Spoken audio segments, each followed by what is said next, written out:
Manchester United reportedly close to reaching an agreement with PSG for a reduced fee for Manuel Ugarte. Jadon Sancho to PSG is also picking up steam, with Hannibal Mejbri handing in a transfer request. These are some of the stories we will be discussing on this evening's show. But before we get into that, please do me one small favour. Smash a like on today's video. Let's try and see 1,500 likes on this episode. And if this is your first time watching, please do subscribe to the channel. We're literally just about to hit 37,000 subscribers. So if this is your first time watching, we're live every single day, 8:30, 1:30 and 6. It's completely free content. Make sure you get involved. Right, let's start the show off by talking about Hannibal Mejbri. Let's start there. I think that's a good place to start. I don't want to give you all the good stuff too soon. I think we'll save that for a little bit later on in the show. Let's start with Hannibal Mejbri then. So the story coming out this afternoon is that apparently Hannibal has handed in a transfer request at Manchester United. Now, I think that's probably the right decision. Hannibal's got 1 year left on his contract. He doesn't have a future at Manchester United. I think we can all agree on that. He has a lot of passion. He has a lot of... I think he has a lot of anger on the pitch, to be honest. He's quite aggressive, but I'm not sure if he has the ability that we need to be of the Manchester United level. Obviously, we signed him, I think it was about 5 years ago from Monaco for 10 million euros. And he was one of those who was like branded as a wonder kid, somebody who was going to come in and turn into the next best midfielder. But it's never really happened. And I think at some point you've got to cut your losses. And this summer is the point where we should cut our losses with Hannibal. We either let him go now and get some money, or we let him go next year for nothing because his contract's expired. So for me, it's an absolute no-brainer. Hannibal should be moved on. His wages aren't massive, so there's lots of teams interested in him. He's only on about 15k a week at Manchester United, which makes him quite an appealing prospect for clubs all around Europe. At the moment, the main clubs interested in him are the French clubs, but also Celtic and Rangers apparently have inquired about signing him. He's one to watch in the next kind of 10 days or so of the window. But I would say that the likelihood of him leaving is very, very high now at this point because he has handed in this transfer request. He does want to leave. And obviously Manchester United aren't going to keep a player at the club who doesn't want to be here anymore. So yeah, that one looks like it will happen. Hannibal Mejbri, £10 million is apparently the asking price. I'd be happy with that. We paid 10 million euros to Monaco 5 years ago for him. So as long as we get our money back, I don't really see the problem with it. You know, like even if it was 10 million euros, I would probably take that. But let me know, like, how do you feel about that? Hannibal Mejbri leaving. I just don't really think he's ever shown us enough to be like, oh, he has to stay. He's quality. Like, he's got passion, and that's probably about as far as I can say. You know, I get he's still young and he could develop into something else, but yeah, it's just not for me. But yeah, I wish him all the best. You know, I've got nothing bad to say about Hannibal. I'm just not convinced he's Manchester United quality. But keeping on the topic of outgoings, I want to talk a little bit about Victor Lindelof. We're going to go through some outgoings before we move on to the Ugartes and the other good stuff. So the next story we've got for you is on Victor Lindelof, as I said. And the news this evening is that apparently Manchester United held a meeting yesterday where they were specifically looking at moving on players. And some of those players that were mentioned in the meeting were Lindelof, McTominay, Sancho, and Hannibal Mejbri. The other one as well that's a little bit of a question mark is Facundo Pellistri. We'll talk about him in a minute, but there is a strong chance that Pellistri is going to leave as well. But talking about Victor Lindelof really, really quickly, it's a similar situation to Hannibal in the sense that he's only got 1 year left of his contract, 30 years of age. Victor Lindelof is on quite big wages. He's on £120,000 a week, which is a lot for somebody who is going to be probably... I mean, if all of our centre-backs are fit, I would say Lindelof is probably 5th or 6th choice centre-back realistically, isn't he? I personally would put Maguire ahead of Lindelof now. I don't know if you would agree with me there, but I think Maguire is a better centre-back than Lindelof. Like, Maguire in certain circumstances is actually a really good defender. Like, if you're playing a little bit more defensively. But I think Lindelof in the Premier League, he's not particularly quick. He's not particularly strong. He's not particularly good at heading. He's not very physical. Do you know what I mean? Like, he just doesn't really suit the Premier League. Whereas Harry Maguire, he's big, he's strong, he's good at heading. He's slow, but he's good at some other things. Do you know what I mean? So yeah, I would say Lindelof is kind of right down the bottom of the pecking order now. I would maybe even argue that Johnny Evans is ahead of Lindelof. Maybe. probably 50-50 on that one. But based on last season, Johnny Evans gave us more than what Victor Lindelof did. So, yeah, it looks like Lindelof is going to leave the club as well. And you know what I'll say? This is just such good news that Manchester United are clearing out these players now. Like, it's exactly what we need. And there is a concrete chance that Lindelof and Hannibal Mejbri will leave in the next couple of days or weeks. The same with Pellistri. We'll talk about Pellistri in a minute because I know some people still really, really like Pellistri. And there's some people who I think would want to keep Pellistri. So we'll talk about that in a little bit more detail in a couple of minutes. In relation to clubs who are most interested in Victor Lindelof, at the moment it is the Italian clubs and also apparently the Saudi clubs as well. Whether Lindelof would want to move to Saudi, I don't know the answer. I mean, he's still the captain of the Swedish national team. I think he could still go to an Italian club and still do a job at that level. Like, he's not a bad defender. I just don't really think he suits the Premier League. I think he's a little bit too weak, not very good at heading, not very physical. He reads the game well, but I think in the Premier League as a defender, when you're coming up against people like Erling Haaland, you're coming up against, these big, strong strikers. I just think he gets out-muscled too easily. So, yeah, Victor Lindelof, for me, definitely should be moved on without a shadow of a doubt.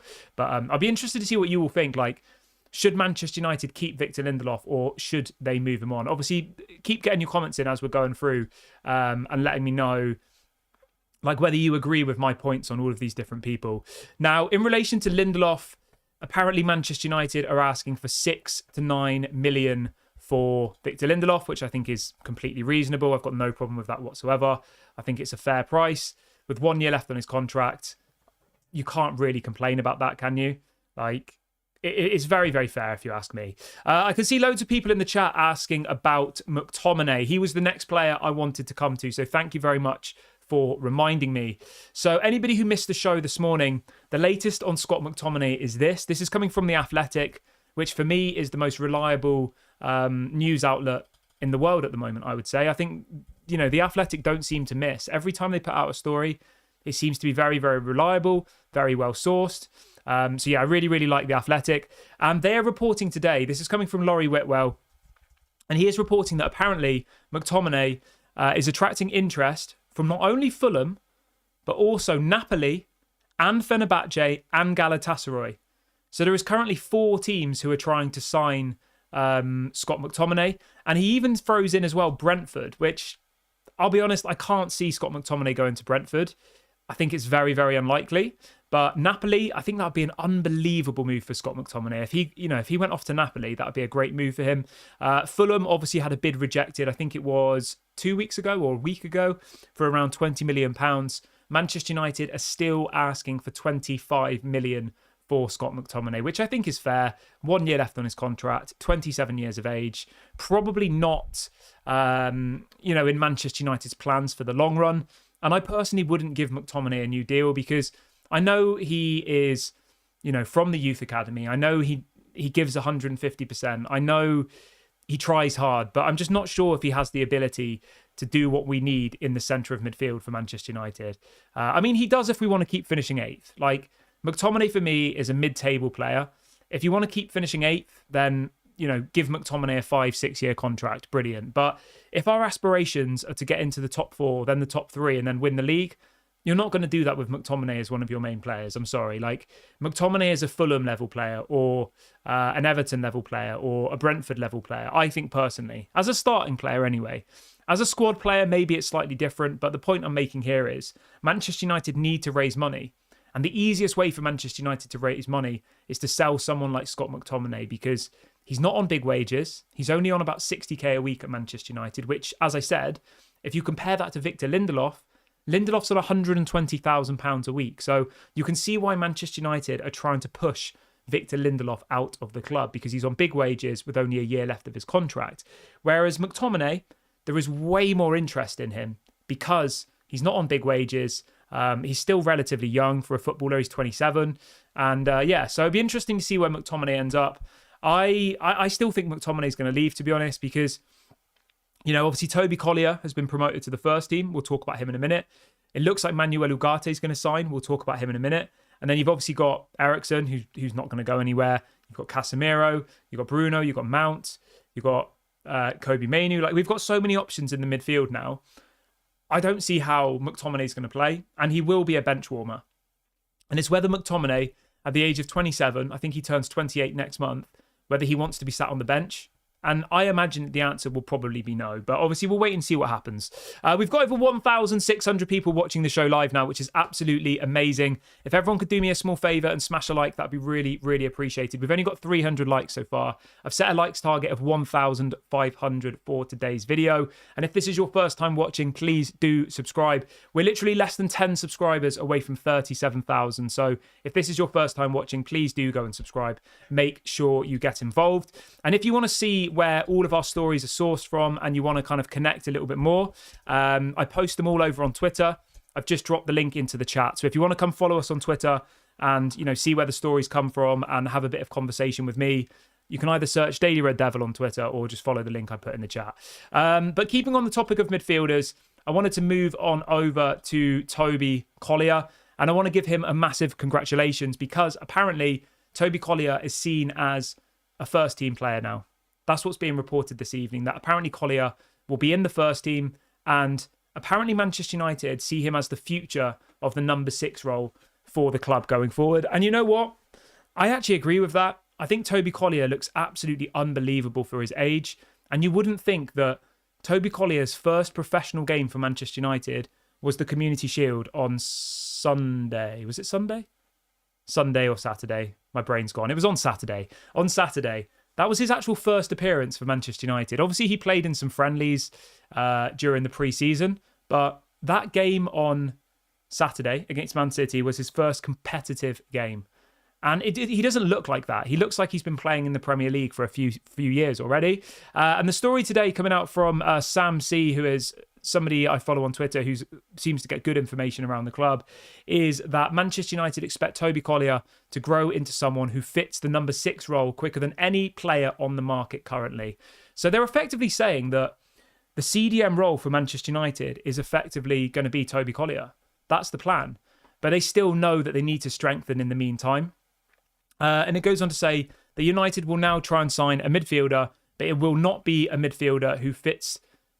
Let me read that again. It says Manchester United are still trying to sign a midfielder, but it will not be a midfielder who fits the profile that United expect Toby Collyer to morph into. So they're effectively saying that they see Toby Collyer as the future of Manchester United. And what they're not going to do is buy someone similar to Toby Collyer, because effectively, if they do that, it will limit his development, you know? And I agree with that 100%. Like, for me personally, I love it when we bring players through the youth. Like, I want nothing more than Toby Collyer to come into the first team and, you know, to be a starting player for Manchester United. I'd much rather Toby Collyer than Amrabat or Yusuf Fofana or Sander Berg, you know? Like, that's what Manchester United is built on.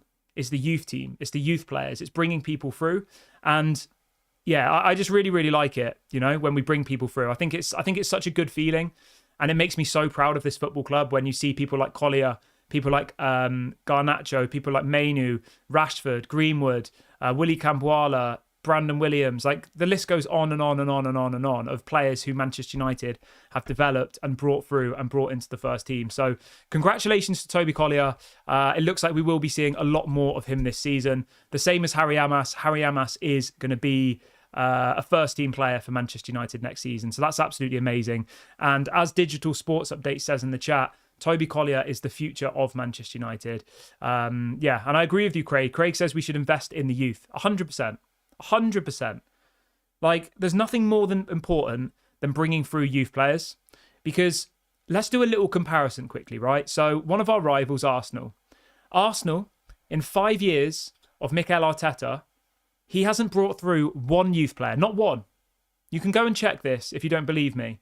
So Arteta literally signed for Arsenal 5 years ago. And since then, not one youth player has made their professional debut. The last youth player at Arsenal to become a starting regular for the club was Bukayo Saka. And he was brought through when, I can't remember his name, I can see his Aston Villa manager now. I know the name, my brain's just gone. Unai Emery, that's it. Yeah, so the last time that Arsenal brought through a youth player who actually became like a regular for the first team was under Unai Emery over 5 years ago, and that was Bukayo Saka. Every signing that Arsenal have, every player has been a signing they've spent money on. They've brought through nobody. Whereas Manchester United, if you look in the last 5 years, you've got Mainu, you've got Garnacho, you've got Willy Kambwala, you've got Toby Collyer now, you've got Harry Amas, you've got Alvaro Fernandez, who obviously we sold, even people like Brandon Williams. There's so many people who've been brought through, Ethan Wheatley. So yeah, I love it. I think it's such an important part of our history and our DNA. And I know some people are just probably watching this because they want me to tell them about, the big name signing that we're going to make. But I think it is important to highlight how well Manchester United's academy is run and how lucky we are to have such an amazing academy. And obviously people like Chido Obi-Martin who are going to be part of that now. So yeah, really, really happy about that. And congratulations to Toby Collyer. Congratulations to Harry Amas. So yeah, big ups to you. Ant says Saka was brought through under Unai Emery and reluctantly too. There you go. But right, let's move on to some more transfer-related news. Let's jump on over to Jadon Sancho quickly, because there's more and more stories coming out this afternoon or this evening even saying that apparently PSG are negotiating with Manchester United for Jadon Sancho, and it looks like Sancho to PSG is actually starting to build up some momentum again, which is absolutely amazing. The report coming out in the last couple of minutes, let me just read it out to you here, is that PSG want to sign Jadon Sancho on loan with a mandatory purchase option. It says Luis Enrique is convinced that this is a good opportunity for PSG. United are desperate to sign Ugarte, and that would provide leverage to reach an agreement regarding Sancho. So I honestly think that Sancho to PSG is going to happen, to be honest, because we'll talk about Manuel Ugarte in a minute, because there's a massive development on that side of things.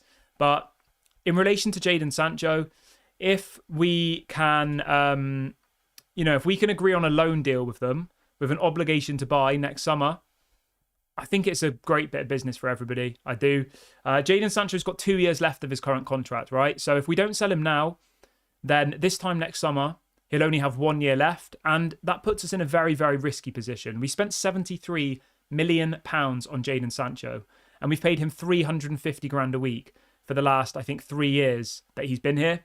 Now, if we let him go into his final year of his contract, we all know for a fact that Jadon Sancho is going to probably just run down his deal then, and he'll leave for free to the highest bidder. So for me personally, moving on Sancho this summer is essential, because the longer that contract goes on for, the more likely that Jadon Sancho is just going to walk away for nothing in a few years. So Sancho to PSG is definitely one to keep an eye on. L'Equipe, the very reliable French outlet, are reporting that PSG are now pushing to sign Jadon Sancho and are working alongside Manchester United to complete a deal. This was 2 hours ago. Let me just have a sip of my tea. Hopefully it's not cold. The tea is cold. My tea is always cold. I don't know why I bother. I always forget to drink it because I get too excited. So that's the situation with Jadon Sancho. You can let me know your thoughts in the comment section. Would you sell Jadon Sancho this summer? Do you think he's going to go? Let me know your thoughts below. Okay, let's move on to Manuel Ugarte then, shall we? Because there's lots and lots of news coming out in the last kind of hour or so, really, about Manuel Ugarte. So let's start with Fabrizio Romano, because people seem to live and breathe Fabrizio, don't they? Everybody loves Fabrizio. So this is coming out from the man himself, Mr. Fabrizio Romano. He is reporting that Jorge Mendes, who is Manuel Ugarte's agent, he's saying that he is now in England for negotiations with Manchester United. He says that United agreed personal terms with Manuel Ugarte weeks ago. It says PSG still see him as leaving the club this summer. And he says that United need the price to be reduced or one more sale. This was 4 hours ago. Now, since then, we've had lots and lots of stories come out, mainly from French and Uruguayan media, reporting that Manuel Ugarte is now close to signing for Manchester United. It says that PSG and Manchester United have got close in negotiations over the last 24 hours. The French club are said to now be lowering their demands, i.e. their asking price, and Ugarte himself is now pushing to move to Manchester United. It says that Jorge Mendes is working between Manchester United and PSG to try and formulate the final steps of the deal. This was half an hour ago. This is coming from multiple different French outlets and multiple different Uruguayan outlets. And obviously the thing is, right, Fabrizio Romano only starts posting when the deal's close. He doesn't do the deal's close. Just because he doesn't. It's not how Fabrizio works. what Fabrizio does is he just regurgitates the same information, and then as soon as he gets the big bit, he'll drop it. He doesn't really do like the in-betweens, but he has confirmed, Fabrizio, that his agent, Manuel Ugarte's agent, Jorge Mendes, is in Manchester for negotiations with the club. That's what he said earlier on today, 4 hours ago. And then since then, we've had more stories saying that apparently the deal is now close.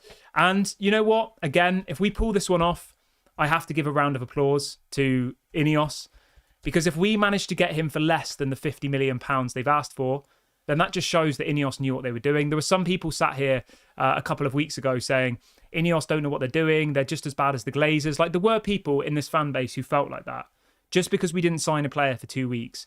But what Ineos were actually doing is they were playing a game of poker with PSG, with Bayern Munich. They were saying, we're not going to pay your asking price. And then the other team would say, well, either you pay it or you don't get your player. And everyone was saying, well, this isn't going to work. We're going to end up with no signings. We're going to we're going to finish mid-table. Like, the mood got really, really bad. But then out of nowhere, we get De Ligt and Mazraoui. Here we go, within the space of, 5 minutes.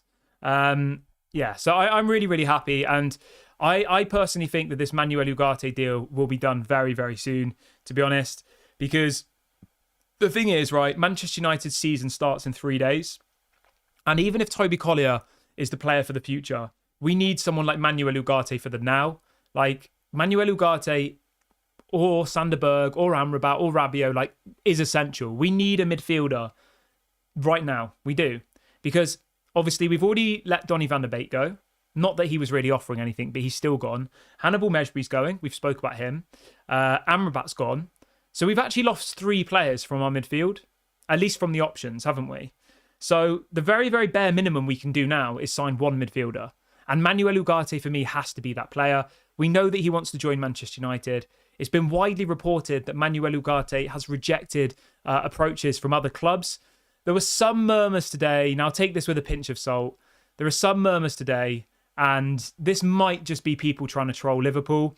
But there are some people saying that apparently Liverpool tried to speak to Manuel Ugarte and that apparently he's rejected them. But that hasn't been reported by anybody reliable. I just thought it was funny.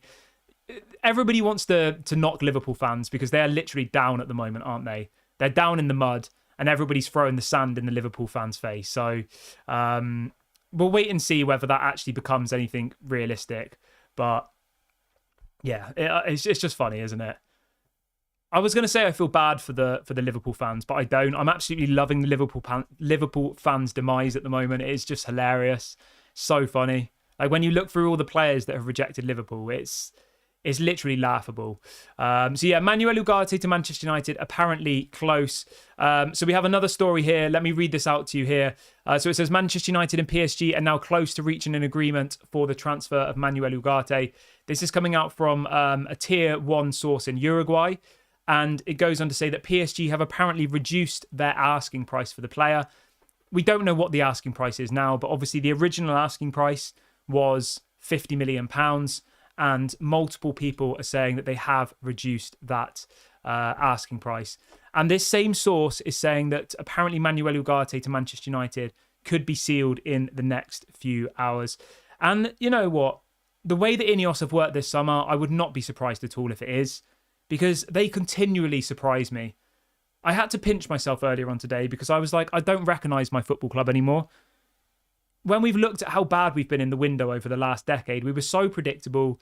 Like, it was awful. Absolutely awful. The transfer windows used to be an absolute joke for Manchester United. We'd go and overpay on average players. We'd spend 6 months, sometimes even longer, negotiating for the same player. Like, we spent a whole summer negotiating for Jadon Sancho, didn't get him. And then the summer after, we spent the whole summer for him and got him at the end of the window, didn't we? And the same thing happened with Frankie de Jong. Like, we spent a whole summer negotiating for Frankie de Jong in the public. You know, in the public domain, you saw John Murta and Richard Arnold flying to Barcelona, and we got nothing. So, yeah, I'm just really happy with how everything's being run at the moment. It's still going to take time. You know, we're not going to immediately, you know, be winning the league and stuff. It's going to take time, but I'm feeling happy. We've got over 2,300 people watching the show live now, which is absolutely incredible. If everybody who's watching live could do me a small favor and smash a like, that'd be really, really appreciated. And if this is your first time watching today, please do subscribe to the channel. We're only 8 subscribers away from 37,000 now. So if you are watching for the first time, please do subscribe. Let's make sure we hit that 37k by the end of today's video. I'm live at 8:30, 1:30 and 6. So if you want to come back and watch me another day, I'm always live. So yeah, make sure you get involved. And once the show finishes, I will be heading over to Twitter where you can come and have some more conversation with me. So if you want to come and say hello on Twitter, I've just dropped the link in the chat. My @ is @DailyRedDevil. So yeah, make sure you go and do that. And you know what? I'm going to get a picture up on my screen, right? Because I want to just take a minute for something. And this is really, really important. I hope that people share the same feeling as me on this. And I hope that people say nice things, because I just want to, let me just get this picture up. Okay. Oh, let me just make it a little bit smaller. 1 second. I haven't quite mastered how to get pictures on the screen, but there you go. Right. Let me move over here. So this picture here, right, was posted on the Manchester United Twitter account earlier on today. And as you can see, it's Malacia wearing the new Manchester United third kit. He's smiling. There's a video. He seems really happy. He's back training. And I just want to say how happy this photo made me feel. And I know some people are probably like, I don't care about this, tell me about Ugarte. And I get it. Like, that some people only, but I just think it's so important that we acknowledge this moment. Something obviously terrible has happened to Tyrell Malacia. And I don't think we'll ever find out the true extent of what's actually happened to him. But when I saw that picture, it just made me really, really happy. Everybody's human at the end of the day. Like, I know these people are footballers, and, some people are like, oh, they're paid loads of money. Go out and do your job. Why are you always injured? But something clearly horribly wrong has happened to Malacia, Some people are saying that it's mental health. Some people are saying that he's had bad surgery. Like, we don't know what the exact situation is here, but it just made me really, really happy to see Malacia back smiling, back in the training pitch. So yeah, I want nothing more than to see Malacia back at Old Trafford, doing the thing he loves. So yeah, really, really happy about that. And I just thought I'd bring it in because it's a nice little positive moment to bring in. And yeah, so hopefully people are supportive about that.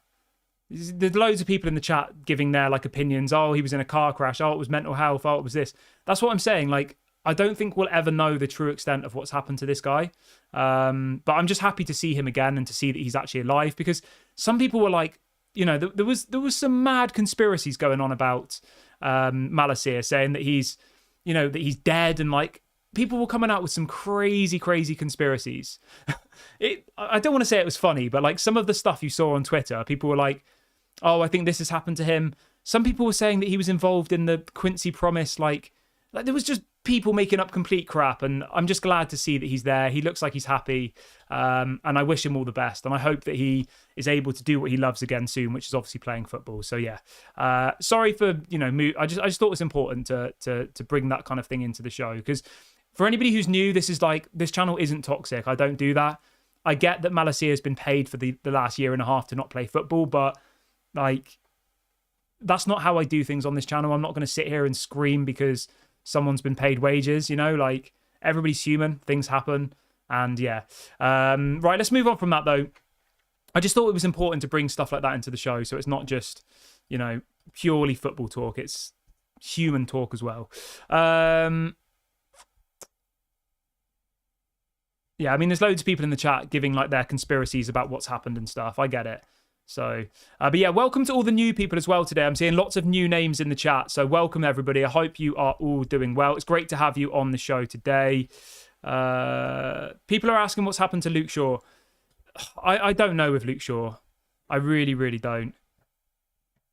Luke Shaw seems to have completely disappeared off the face of the earth. So, yeah. Right, let's move on from all of that though, and let's move on to something else.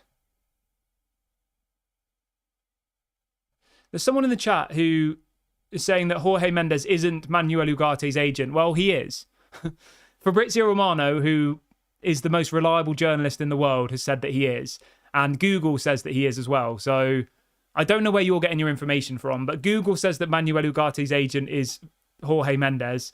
and so does Fabrizio. So the person in the chat who thinks they know more than Google and Fabrizio, you're probably wrong, unfortunately. But nice try. Okay, people are asking about Pellistri. Yes. Thank you for reminding me on Pellistri. So in relation to Pellistri, at the moment, apparently Manchester United are in talks with Bologna over a permanent deal for Facundo Pellistri. Now, he's a name which I know some people like. Some people think Pellistri deserves a chance. Some people last season were saying that he should start over Antony. And you know what? I would probably agree with you. I think Pellistri is a better footballer than Antony is. Genuinely. Without even... without a shadow of a doubt. Pellistri is very, very talented, but I just don't see how he's going to get the opportunities in Manchester United's team anymore, because Ahmad, for me, has to start.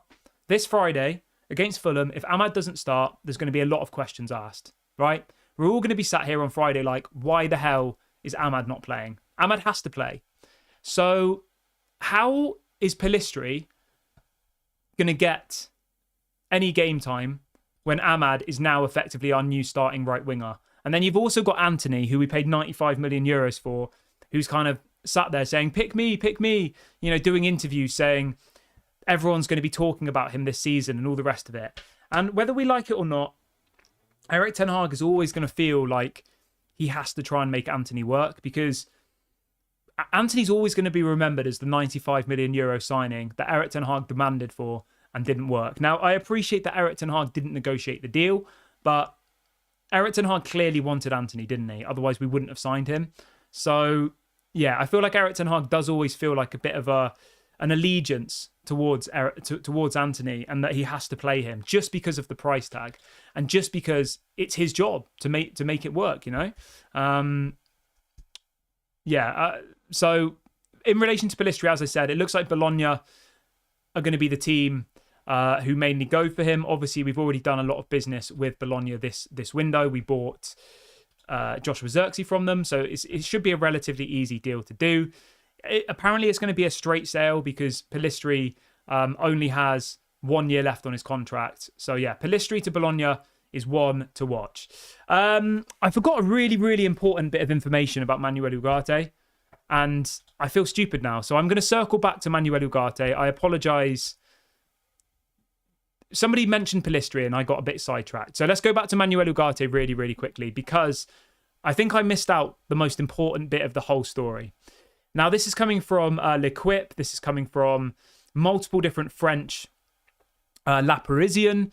They're reporting that apparently Luis Enrique has left Manchester United out of the first team squad for PSG's training matches. So apparently what's going on is Manuel Ugarte is being forced to train away from the first team. Now, you only do that with a player that's leaving, realistically. Would we all agree on that? You don't do that just for a laugh. You're not like, oh yeah, you go and train over there, we're going to all train over here.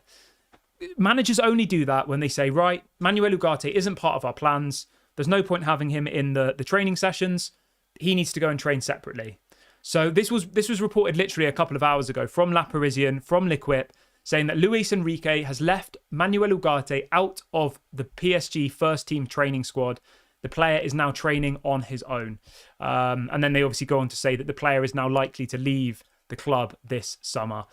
That for me was the biggest indicator that this deal is going to happen. Like, you just simply do not make your players train alone if they're part of your plans.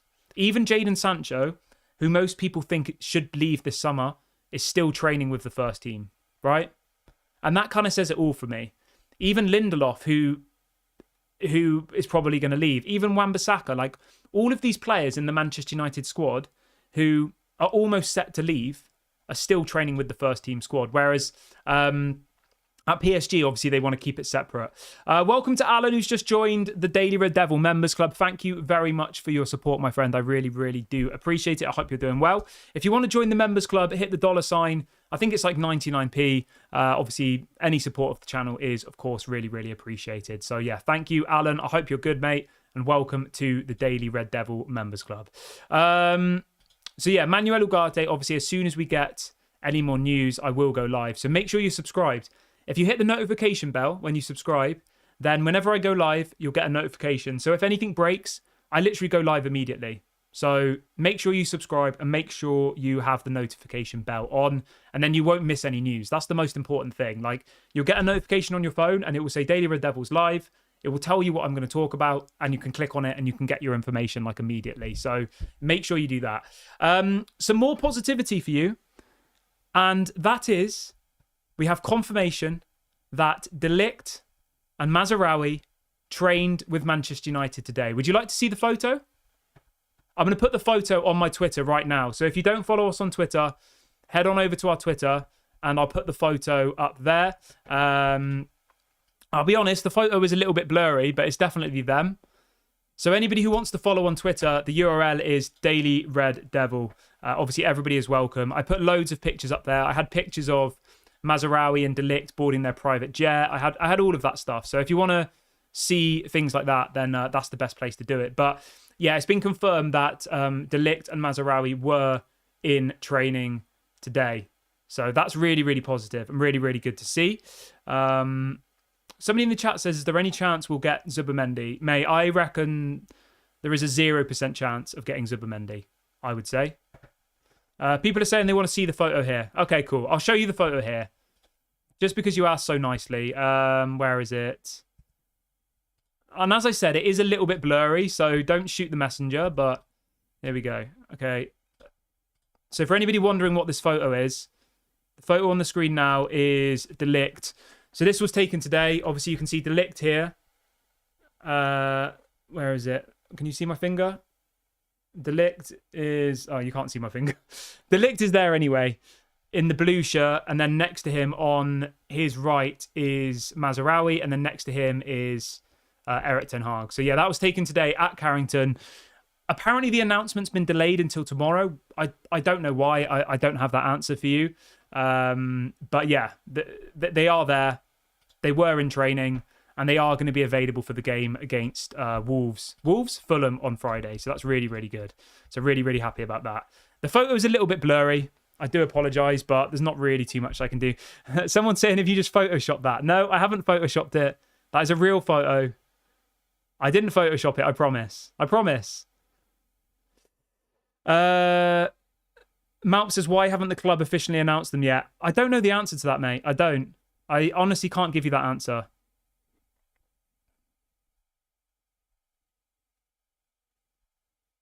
Macmillan says there was a post on the Ugarte deal that another agent was handling the Ugarte deal, so the person in the chat wasn't wrong.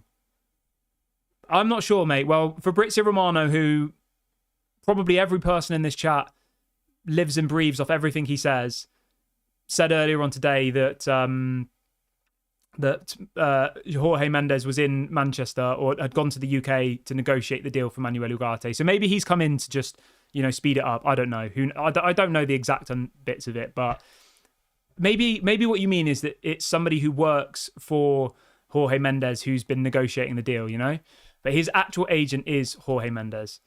But yeah, I promise you that was not photoshopped. Everyone in the chat saying, oh, you've just photoshopped it. That's not really him. It is him. They're training today. De Ligt and Mazraoui were at Carrington training. So that's all good. There's a little bit more news as well to bring you really quickly on Branthwaite. And I know people are sick to death of Branthwaite. It feels like we've been speaking about Branthwaite all summer. But it's the final bit of news for the show, so I'm going to bring it to you anyway. So this is coming out from... who's it coming out from? It is coming out from... This is coming out from the Mail Sport, which isn't the most reliable source, to be fair, but I'll bring it to you anyway and we can discuss it. And they are reporting that apparently Jarrad Branthwaite remains a key target for Manchester United. It says Everton are still holding out for £70 million, while Manchester United have no plans to go above 60. And it says sources have indicated that this one could go on till the very end of the window. Now, just to give you the full report here, apparently Everton have inquired about Scott McTominay. That was reported earlier on today by The Athletic.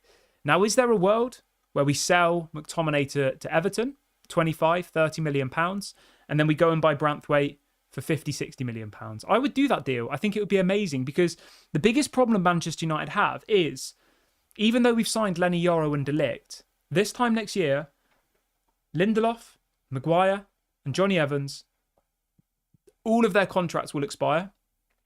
They've all got 1 year left on the deal. So some of them aren't going to leave. Some of them will stay here, obviously. But this time next year, we'll only have 3 centre-backs. So we have to really, really get our house in order ahead of that, to be honest. And I think that if we could get Branthwaite now, yeah, if we could get Branthwaite now, I would personally do the deal, definitely. Because I think we need him. Especially as our left-back options are so, shattered at the moment, with Malacia still being injured and Luke Shaw still being injured, as always.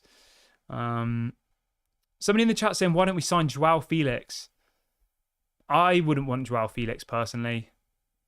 I don't really rate Joao Felix. I think he's pretty average, to be honest. Like, Joao Felix is going to cost you, 60 to 80 million pounds, probably, roughly. And he's probably going to want absolutely crazy wages. So, yeah, for me personally, Joao Felix to Manchester United is a no. It just doesn't excite me. I wouldn't sign him. And it looks like he might go to Chelsea anyway. He didn't do very well at Chelsea, so why would he do well at Manchester United? I just don't think it's realistic, but you never know, do you? Right, let me see what else I've got. There's a couple of other things I wanted to go through really quickly. If anybody has any questions or whatever, get them in the live chat now, and I might read a couple out before the video ends. Okay, so we've obviously spoke about Ugarte. Obviously, Wan-Bissaka has gone to West Ham, so fair play to Wan-Bissaka. Wish him all the best. I hope he has a good career at West Ham. Do you know what surprised me with the Wan-Bissaka deal? He signed a 7-year contract at West Ham. That's crazy, isn't it? Does anybody else think that's not crazy? He turns 27 in November. So Wan-Bissaka will be 33 by the time he leaves West Ham. That must have been what they had to offer him to convince him. A 7-year contract. That is a lot, I'm sorry. I think, anyway. Most players get 4 or 5 year deals. And he's got a 7-year contract. But anyway, congratulations to West Ham. Congratulations to Wan-Bissaka. I think it's a good deal for everybody. So, yeah, fair play to him there. See if there's any questions in the chat. People asking about Gonzalo Inacio. There's nothing about Gonzalo Inacio, no. Daniel says, what's going on with Lenny Yoro's injury? I think Lenny Yoro is going to be back in October, apparently.